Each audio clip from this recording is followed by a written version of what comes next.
Hello, नमस्कार traders. मी तुमचा मित्र प्रशांत हिरवे. स्नायपर ट्रेडर्स या चॅनलमध्ये तुमचं सर्वांचं स्वागत आहे. सो सगळ्यांनी आज मार्केट नक्कीच बघितलं असेल की आपण काल जे लेवल्स अंडरस्टँड केले, काल जी सायकोलॉजी अंडरस्टँड केली, मार्केट आज सेम तसंच बिहेव केले, राईट. आपण आज मार्केटनं काय काय केले तुम्ही जरा बघा. आज जर समजा निफ्टी 50 जर आपण बघितलं, आय होप माझा आवाज सगळ्यांपर्यंत लाऊड अँड क्लिअर असेल.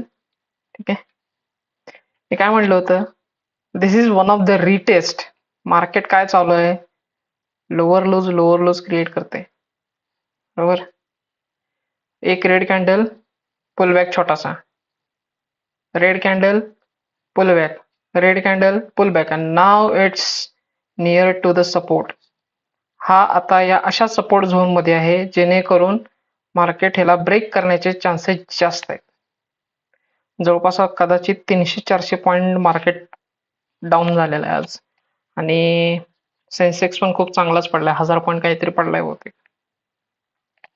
निफ्टी बँक बघूया. निफ्टी बँकनं काय केले, मला तर आज काही मार्केट लेवल्स मध्ये काही एंट्री करण्याचा चान्स मिळाला नाही, बट निफ्टी बँक आपल्याला कळून येईल. या निफ्टी बँक अजून सुद्धा थोडंसं पॉझिटिव्ह आहे. लेट्स सी, जोपर्यंत निफ्टी बँक ह्याच्या खाली क्लोजिंग देत नाही तोपर्यंत निफ्टी बँक मध्ये सेलिंग आलं आहे असं सांगता येत नाही. बट तुम्ही जर आयसीआयसीआय, एचडीएफसी जर बघितला तर let's see what's happening here. रिटेस्टला गेला, तर सगळ्यांना वाटलं की आता हा इथपर्यंत जाणार, या लेवल पर्यंत. कॅन्डल बघा, ही रेड काय काय झालेली, काय सांगते red candle. It is a retest, right. मी काल माझ्या मते लेवल्स पण दाखवले ते 15 मिनिटाचे, तो जवळपास त्या लेवलला जाऊनच डाऊन झालेला आहे. 1 आवर, राईट. बघा काय म्हणलं होतं मी, ह्या लेवलला जाऊनच खाली पडला, खूप स्ट्रॉंगली पडला. ही कॅन्डल, ग्रीन कॅन्डल बघून ना, ही ग्रीन कॅन्डल बघून कोणीही इथं बाय करेल. पण तुम्ही जर बघितला, या ग्रीन कॅन्डल मध्ये जेवढं बाईंग झाली त्याच्यानंतर बाईंगच स्टॉप झाली, साइडवेजच गेलाय.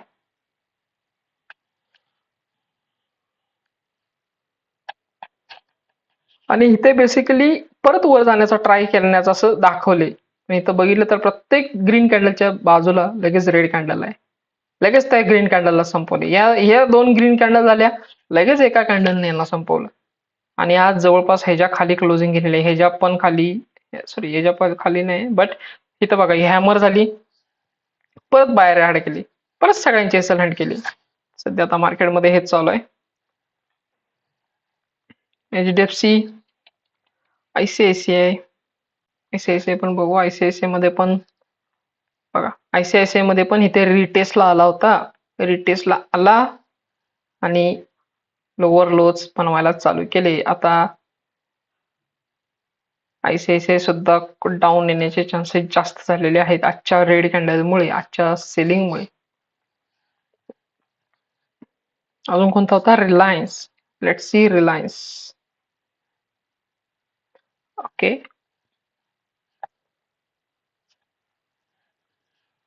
रिलायन्सने अजून तर काय डाऊनसाइड मुवमेंट दिलेली नाही, बट रिलायन्स इथंच खेळतोय. लेट्स सी काय करतोय, काय करू शकतोय. नाही, पण ह्याच्यामध्ये पण रेड कॅन्डल झाले पाहिजे, म्हणजे इथून जाण्याचे का का इथून वरती जाईल, त्याला मला तसं काही बिहेवियर तसं दिसत नाही.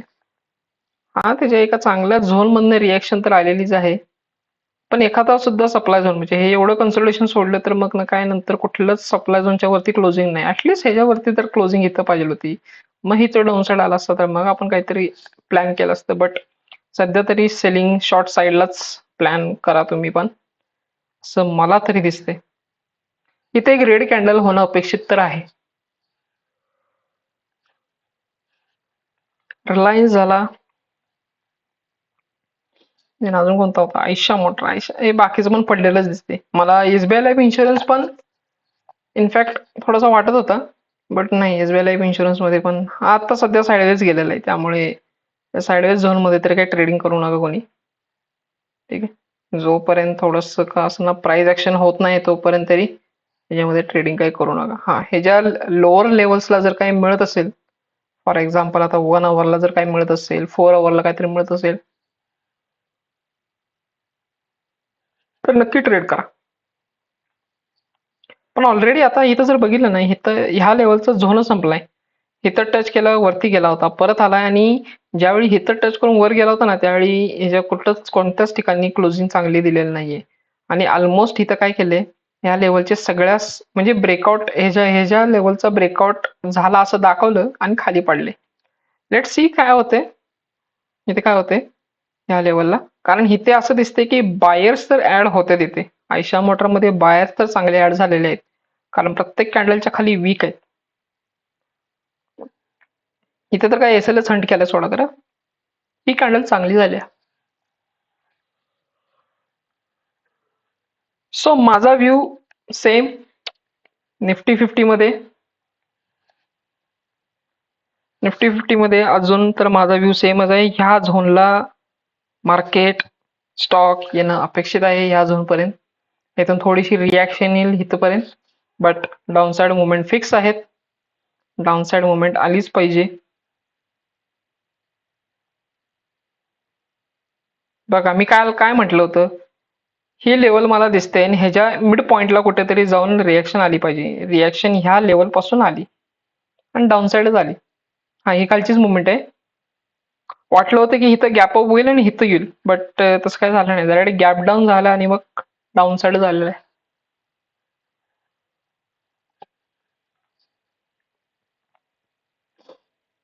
So Nifty 50 view down side. आता असं दिसतंय की हा सपोर्ट तर तुटणार आहे. इन फ्युचर हे लेवल्स पण बघायला मिळतील आपल्याला, 24,400, 24,500. Let's see. Bank Nifty, bank Nifty काय म्हणते.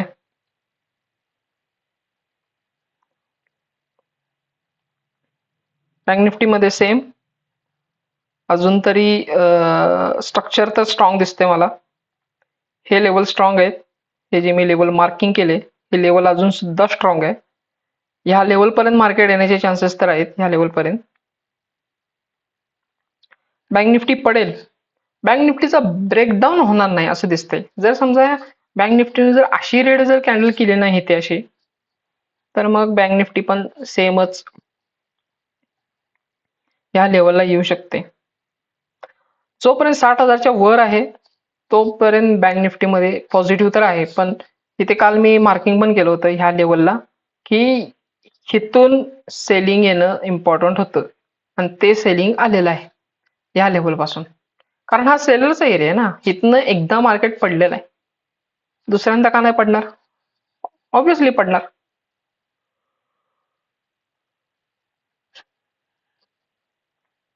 ओके, लेट्स से आयसीआयसीआय तर काय बघितलं, डाऊन साइड मुवमेंट आहे. एचडीएफसी पण बघितला पण डाऊन साइड आहे. रिलायन्स मध्ये अजून मुवमेंट पाहिजे ते नाही. एसबीआय लाईफ राहील आपला, SBI life insurance. SBI life insurance, ओ, एसबीआय लाईफ इन्शुरन्स मध्ये खूप म्हणजे काय म्हणतो आपण त्याला, एकदम सगळ्यांना हे करून टाकलं. आता एसबीआय लाईफ इन्शुरन्स मध्ये एक गोष्ट आहे की इथं काय झालं, बेसिकली आपलं कॉन्फिडन्स हा होता की मोठ्या मोठ्या ग्रीन कॅन्डल होणार आणि ब्रेकआउट ऑल टाइम हाय देणार. 2 मोठ्या ग्रीन कॅन्डल पण झाल्या इथे, बट ही कॅन्डल ग्रीन म्हणजे झाली आणि त्याच्यानंतर जेव्हा शेवटला आली, ऑलमोस्ट अडीच अडीच 2 अडीच 3 ला, त्याच्यानंतर बघा ही कॅन्डल, ही जी ग्रीन कॅन्डल झाली, ह्या सप्लाय झोनच्या वरती क्लोजिंग नाही दिली त्याने. म्हणजे याचा अर्थ इथं सरळ सरळ आहे, इथं ब्रेकआउट फेल गेलाय. इथे सरळ सरळ याचा अर्थ होतोय ब्रेकआउट फेल गेलाय. आता जर समजा ह्याला डाऊनसाइडला थोडस का असना थांबवण्यासाठी जर कोणी असेल, तर आपण एक 4 अवरचा डिमांड झोन बघितला होता. 4 तासाचा डिमांड झोन.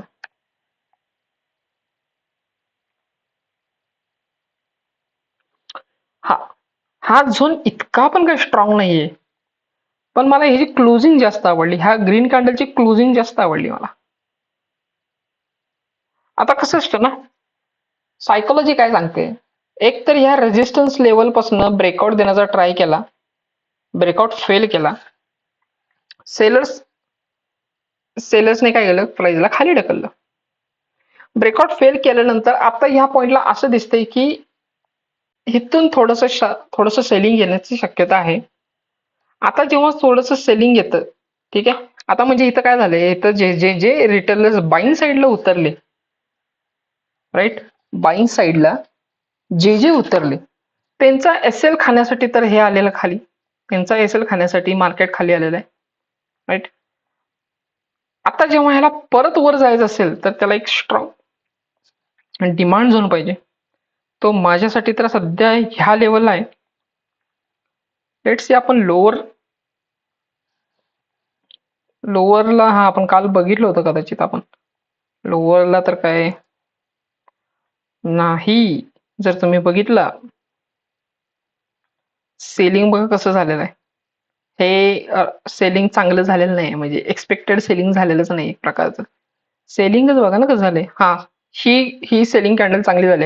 ह्याच्या रिटेस्टला आपण ऍडव्हान्स मध्ये हे शिकणार आहोत, ऍडव्हान्स चार्ट पॅटर्न मध्ये, की माझं मोस्टली ट्रेड जे शॉर्ट जे ट्रेड असतात ते ह्या अशा पॅटर्न वरती असतात, आणि मी मोस्ट ऑफ द केसेस ह्या अशाच पॅटर्न वरती करतो. हा पॅटर्न कधी आणि कसा महत्वाचा आहे ना, ते आपण नक्कीच लर्न करू, आणि कसा ट्रेड करायचा, आणि बरोबर स्नायपर एंट्री बरोबर ह्या लेवल तर ह्या लेवललाच एंट्री घ्यायची, हिते तर हिथंच एंट्री घ्यायची. कशी ती घ्यायची ते आपण नक्कीच त्या व्हिडिओमध्ये अंडरस्टँड करू, ठीक आहे. बट हे जे सेलिंग आलेलं ते रिटेल झालं, खाली पडलं, साईडवेज गेलं, हे सेलिंग म्हणावं तसं एवढं स्ट्रॉंग आलेलं नाही, एकदम म्हणजे निग्लिजिबल सेलिंग आहे. आणि ह्या लेवलला तर एकदम बाईंग झाली इथे कंटिन्युअसली, आणि हे बाईंग साईडवेज गेल्यामुळेच ही ग्रीन कॅन्डल झाली. But let see where the SBI life insurance come, म्हणजे कुठेपर्यंत येऊ शकतो हा एसबीआय लाईफ इन्शुरन्स. माझ्यासाठी तर आता हा जो झोन झालेला आहे हा चांगला सपोर्ट झोन पण आहे. म्हणजे जर इथे आला ना ह्या लेवल पासून परत रिटर्न अप येण्याचे चान्सेस आहेत, ठीक आहे. आणि इथूनच काय होईल, कारण इथं आपल्याला माहिती आहे इथे एक झोन आहे 4 तासाचा, आणि रिटेलर जे आहे त्यांच्यासाठी इथे बघा काय तयार होईल, इथे एक कप आणि हँडल तयार होईल बघा. हा कप झाला आणि इथे एक हँडल तयार होण्याची शक्यता अशी. आता हँडल इथं जर तयार होईल ना, समजा असा हँडल तयार झाला, आपण म्हणतोय कप आणि हँडल, समजा असा हँडल तयार झाला, ठीक आहे. आपल्याला माहिती आहे आपण इथं येऊन बसणार आहे, आपल्यासाठी एस एल हिथं असणार आहे, ठीक आहे. हँडल जिथे होणार आहे तिथे रिटेलर्स एंटर होणार आहेत. का? ब्रेकआउटला. आपण ऑलरेडी ह्या लेवलला एंट्री करून बसलेलो आहे, आपल्याला इथलं काही गरज नाही इथं काय होतं काय नाही, आपल्याला फक्त प्रॉफिट कॅप्चर करायचं आहे. प्रॉफिट इन द सेन्स आपल्याला रिस्क अँड रिवॉर्ड कॅप्चर करायचं आहे. रिस्क आपली एवढी आहे छोटीशी, रिवॉर्ड आपला एवढा आहे. सो माझा व्ह्यू तर सध्या असाच दिसतोय याच्यामध्ये, कारण जर ब्रेकआउट फेल झाला असेल तर चान्सेस असतात की एक थोडं डाऊनसाइड मुवमेंट येणं, ठीक आहे, डाऊनसाइड मुवमेंट येणं. ओके, सो उद्यासाठी पण म्हणजे सेलिंग कंटिन्यूस आहे माझ्यासाठी. बाईंग कुठे होईल काय सांगता येत नाही अजून तरी, कारण आता आपण गोल्ड जरा बघूया. गोल्ड मध्ये पण आपण मी क्रिप्टोसाठी पण म्हणजे व्हिडिओ चालू करतोय. गोल्ड एक्झॅक्टली काय चालू आहे, ट्रम्पचे जे काही सध्या स्टेटमेंट्स आहेत त्याचे इम्पॅक्ट होत आहेत, कारण युएस मार्केट पण क्रॅश झालं, ठीक आहे. So this is the impact, ते तर आहे. बट स्ट्रक्चर जर समजा तुम्ही बघितलं ना, वीक स्ट्रक्चर आहे हे जर एसबीआय लाईफ इन्शुरन्स नाही म्हणजे ओव्हरऑल मार्केटचं स्ट्रक्चर थोडं वीक आहे. तर समजा तुम्ही टीसीएस वगैरे बघा ना, टीसीएस बघा. मी आयटी सेक्टर सध्या सोडूनच दिलं, आयटी सेक्टर तुम्ही काही करतच नाही. काय टीसीएस आहे, किती कॅन्डल मध्ये टीसीएस ला संपवले तुम्ही बघा ना. मी एक काम करतो, मंथली टाइम फ्रेमला जातो, मंथली टाइम फ्रेम मध्येच एकदम कळून येईल आपल्याला की किती टाइम फ्रेम म्हणजे किती लेवलला डाऊन साइड आलेलं आहे बघा. एक म्हणजे काय एवढं सगळं जे बाईंग झालं ते 3-4 कॅन्डल मध्ये संपवलं सगळं. 3-4 कॅन्डल मध्येच म्हणजे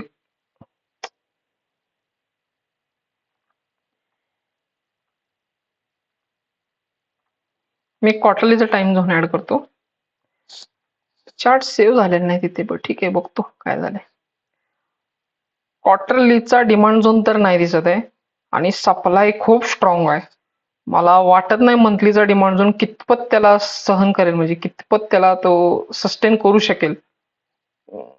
लेट सी, तुम्हाला दाखवतो मंथलीचा डिमांड झोन कुठे होता.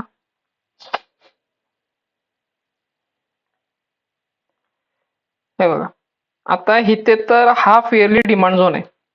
तुम्ही हाफ इयरलीची कॅन्डल जर बघितली सेलिंगची किती स्ट्रॉंग आहे, म्हणजे हा जो लेवल आहे ही लेवल आहे जिथनं मार्केट सस्टेन होईल, साइडवेज जाईल आणि मग अपमूव्ह देईल. बट हे डिपेंड आहे आता हे स्टेटमेंट्स वरती. सध्या न्यूज मुळेच एवढं फ्लक्च्युएट झालं आयटी सेक्टरमध्ये. आय होप सगळ्यांना माहिती असेल, एक चार्ट म्हणजे एक एआय बॉटने सगळ्यांचे म्हणजे धाबे दण आणलेत. तर सध्या एआय जर तुम्ही बघितलं तर नंबर ऑफ जे कोडिंग लेवल्स असतात, म्हणजे जे सॉफ्टवेअर लिहितात, basically I am also embedded software developer. ठीक आहे, मी सुद्धा एक software engineer, but me embedded फॉर्मॅटमध्ये येतो. आमच्या लेवलला एआय येणं थोडंसं आज आत्ता तरी पॉसिबल नाही, बट जे .नेट, जावा, जे ऍप्लिकेशन लेयर्स वरती काम करतात, आपली एपीके फाईल्स तयार करतात, ठीक आहे, टूल बनवतात, सो त्या लेवलला एआय न एकदम टेक ओव्हर करू शकतो. एकदम म्हणजे इमिजिएट, काही म्हणजे ह्या एका वर्षातच इमिजिएट म्हणजे कम्प्लीट टेक ओव्हर करेल तो. त्याचं रिझन काय आहे, कारण एआय हे अशी गोष्ट आहे जिथे तुम्हाला फक्त एक प्रॉपर फॉर्मॅटमध्ये रिक्वायरमेंट रिक्वायरमेंट त्याला फक्त जर समजा तुम्ही प्रिसिजन लेवलला जर दिली ना, एआय तुम्हाला सगळं बनवून देणार प्रिसिजन लेवल. आता माझ्या मते तरी नवीन जॉब रिक्वायरमेंट हीच असेल की requirement writing for a particular product. त्या पर्टिक्युलर प्रोडक्ट बद्दल त्या व्यक्तीला इतकं स्ट्रॉंग नॉलेज पाहिजे की त्याने ते रिक्वायरमेंटचा जो सगळा चार्ट जो तयार करेल ना, तो त्या एआय टूलला देणं त्याची काम असेल. राईट, माझ्या मते ही नवीन नवीन जॉब क्रिएट होईल, ऑपॉर्च्युनिटीज. हा, AI, machine learning, artificial learning, deep learning, तो तर एक वेगळा पार्टच आहे. त्याच्यामध्ये तुम्हाला वेगळंच कोर्सेस, लर्निंग वगैरे करावं लागतात, Python in the sense Python वगैरे करावं लागतं. सो तो एक वेगळा पार्ट झाला. बट जर समजा सॉफ्टवेअरमध्ये जर आपल्याला राहायचं असेल तर ही एक नवीन वे, म्हणजे पाथ आपल्याला, म्हणजे मला तर पर्टिक्युलर दिसतोय की असा एक नवीन जॉब प्रोफाईल क्रिएट होईल मार्केटमध्ये की requirement writing for the particular product or particular application or particular tool. So असं आहे, टीसीएस मध्ये तरी सध्या असं आहे. विप्रो वगैरे बघितलं तर विप्रो कितीला होता, आता 200-300 रुपयाला आलाय Wipro. It's not a joke. 1 मंथला मी जो डिमांड झोन म्हणत होतो तो ह्या लेवलला आहे बघा. हा डिमांड झोन आहे 1 मंथचा. म्हणजे इथनं रिॲक्शन येईल, मी म्हणत नाही रिॲक्शन येणार नाही इथनं. ह्या पर्टिक्युलर 2363 मधनं रिॲक्शन येईल, बट ज्या पद्धतीनं जी सेलिंग दिसते, आय डोंट थिंक सो की हा डिमांड झोन म्हणजे सस्टेन करेल. कितपत सस्टेन करेल थोडस डाऊटफुल आहे.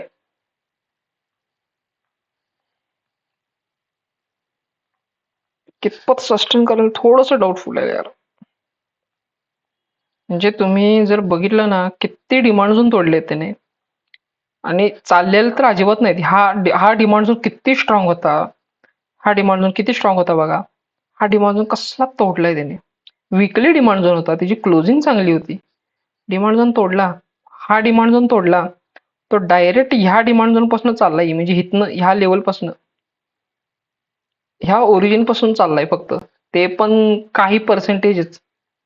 त्यानंतर परत डाऊन, परत थोडीशी रिएक्शन, परत डाऊन. त्याची डाऊन येण्याची मुवमेंट खूप स्ट्रॉंग दिसते. आणि आपल्याला तर चांगलंच माहिती आहे, जेव्हा मोठ्या टाइम फ्रेमच्या डिमांड झोन मध्ये तेव्हा मार्केट येतं, तेव्हा कसं प्राइस ऍक्शन पाहिजे, slow slow slow slow supply पाहिजे. पण इथे ते एकदम फास्ट दिसते, त्यामुळे सांगता येत नाही. Wipro, let's go for the Wipro.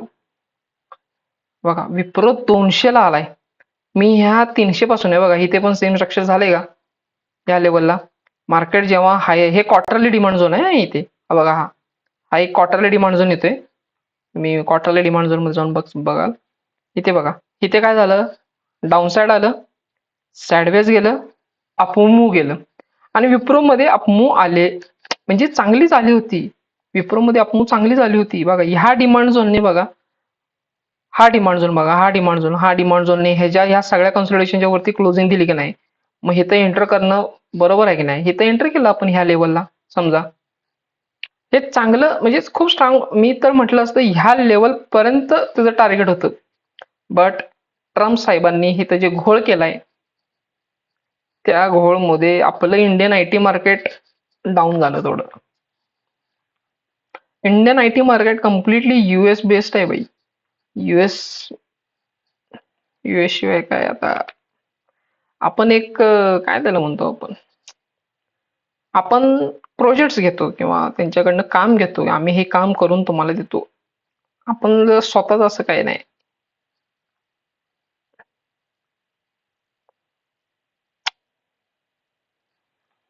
काय जबरदस्त सेलिंग आले. ठीक आहे, हे एक रिझन आहे निफ्टीला आणि बँक निफ्टीला खाली घेण्याचं पण.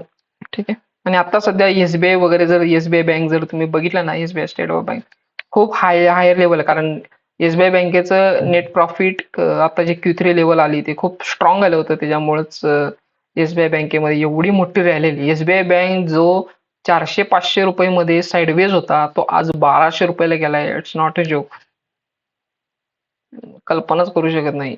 तुम्ही जर बघितलं ना मंथली विकली चार्ट आहे जे, मंथली जर एक चार्ट, एक पॅटर्न जर बघितला तुम्ही, ते बघा, हा 2011 पासून ते 2020 टोटल 10 वर्ष तो एका रेंज मध्ये खेळत होता. 300-400 300-400. त्याच्यानंतर जी अपमूव्ह आल्या, जबरदस्त मोमेंट. आयडीएफसी बँकेत का आज थोडं बघूया. आयडीएफसी बँकेत मध्ये काल का आज स्ट्रॉंग डाऊन साइड आलेलं आहे. डेलीला बघूया. ओ बापरे, डायरेक्टच गॅप डाऊनच. घोटाळा झाला ना का त्यांचा, काहीतरी न्यूज आली होती. न्यूजचा इम्पॅक्ट. न्यूज वरती ट्रेडिंग करत जाऊ नका. ज्यांना कोणाला म्हणजे म्हणजे जर सवय नसेल, माहिती नसेल न्यूज मध्ये कसं ट्रेडिंग करायचं, तर नक्कीच कोणी करू नका. काही सांगता येत नाही. कारण कसं असतं, न्यूज येते, तो डायरेक्ट गॅप डाऊन होतो, आणि गॅप डाऊन झाला की काय होतं, कोणत्या तरी एक चांगल्या सपोर्ट झोनला, डिमांड झोनला तो हिट करतो, आणि तिथून थोडासा तो एवढा पटापट पटापट वरती जातो ना, की नक्की आपल्याला तिथं बाय करायचं का सेल करायचं तेच कळत नाही.